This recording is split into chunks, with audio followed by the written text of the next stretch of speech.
Ethan Hutchins here with the Tulsa County Board of County Commissioners for this month's edition of Commissioner's Corner, and I'm joined today with District 3 Commissioner Kelly Dunkerley. Thanks for being here. Thank you for having me. Thank you for coming to LaFortune Park. We're really proud of it. Yeah, so we want to give some special thanks out to the Buddy LaFortune Community Center where we're filming this today.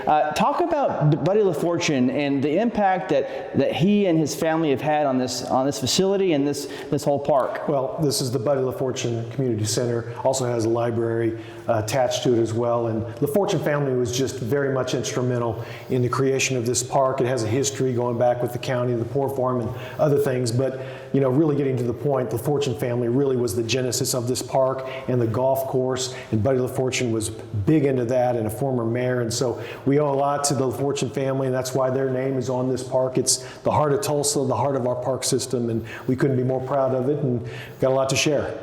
Can you talk about all the different amenities that we have at LaFortune Park?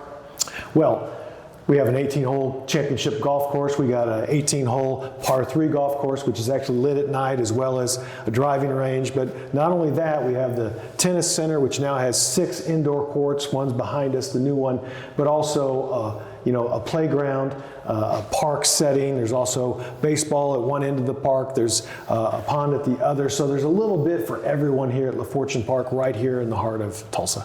We're going to talk about tennis and golf and really how successful those have been recently. But first, let's start with road infrastructure improvement. So recently, District 3 was able to obtain a grant through FEMA to rebuild 101st to 91st off Garnett and 101st in Garnett right there. Let's talk about that project and how that kind of happened.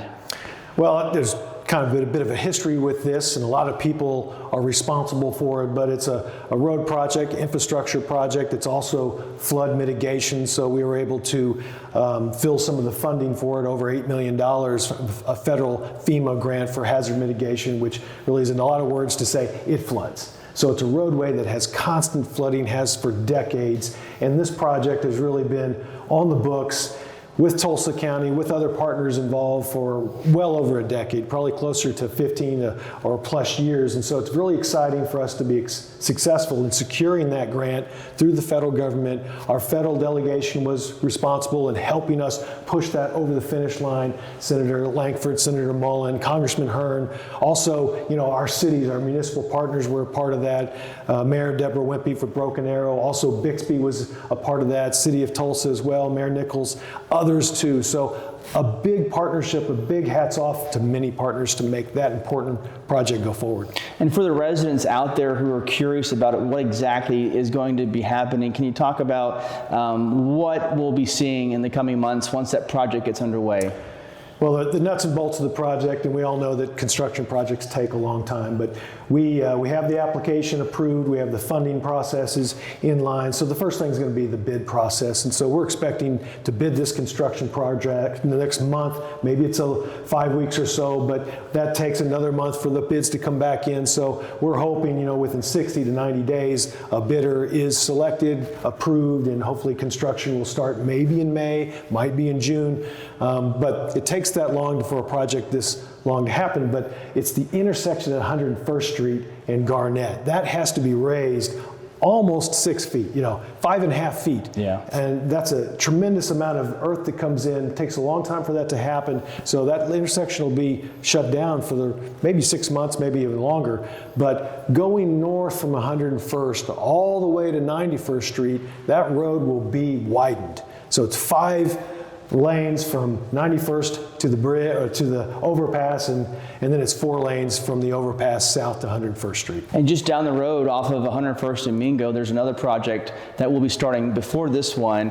Again, it involves these other cities along with Tulsa County.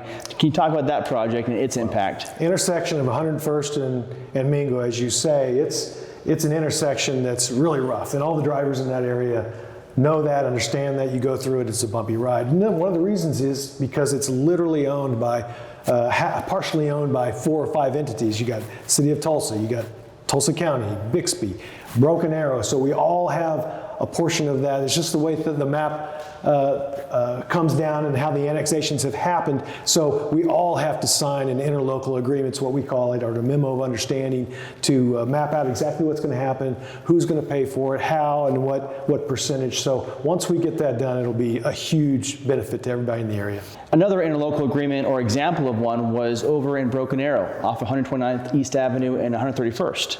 So that was a big successful win we've had recently. Yeah, it's a recent big win both for Broken Arrow and for City Tulsa County, and it's just an example of what we can do working together, because when we're working together, we're going to stretch resources and personnel, and we get a bigger bang for our buck. And so 129th Street has been, the traffic count on that road's gone up tremendously in a lot of neighborhoods in the area, and a lot of roads need attention, but this road is, why it's particular is because half the road's Tulsa County, half the road's Broken Arrow. So once we both prioritize that last year, 18 months ago, working together with the agreement, and then also coordinating our teams, we were able to come up with a plan where we both did the prep work before that and then scheduled the repaving. And so it's a seamless process for the citizens. They've got a new road in that area, and both entities working together made it happen. Before we move out of the road discussion, I wanted to also talk about your team. Speaking of teams, at the maintenance barn, recently you had an employee appreciation lunch, and really they got some exposure during this most recent winter weather storm. Anything you want to say about them and the work they've been doing? Just tremendous work for all the Tulsa County teams. District 3 is my team in the far south, and District 1 in the north, District 2 in the west. But all of them were working 24/7. Plowing those roads, but even before plowing it, we had to apply brine, and that's a new process that we had, spraying the hills, the intersections, the upslopes, places where there's the chances of being slippery are really, really, really high. And so, that two-step process of applying the brine before the storm, then plowing, and then adding sand later when it's appropriate. It's a 24/7 operation, and we certainly got our work out in that time, and really the teams just did excellent work, and we had so much good feedback from our citizens. And hats off to the other municipalities too, and City of Tulsa, City of Broken Arrow, and others. They did a great job of clearing the roads. Back to parks, we're standing right in front of the Case Tennis Center expansion, which we have had a lot of folks visiting this in recent months after it was built. Can you talk about this building and what it means for LaFortune Park?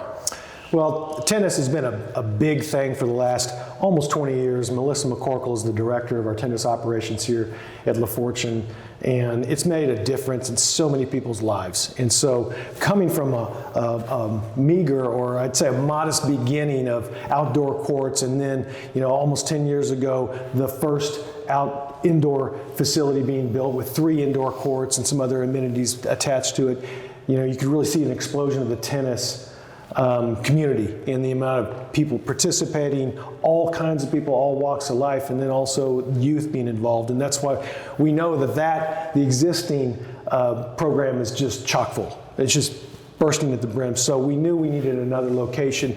Luckily, we were able to get the funding together. It's a $6 million expansion, but it adds 3 new courts, and from the get-go, they were full immediately, booked up completely with players, with activity, and the amount of tournaments that we can do, whether that's high school, whether it's state high school, or out of town, or other USDA tournaments, we're on the map. And this is one of the most unique facilities, tennis facilities in the country, being a public-private partnership, whether it's a public park right here at LaFortune, but also we have a private entity partnering with us and making sure all the programming is top-notch.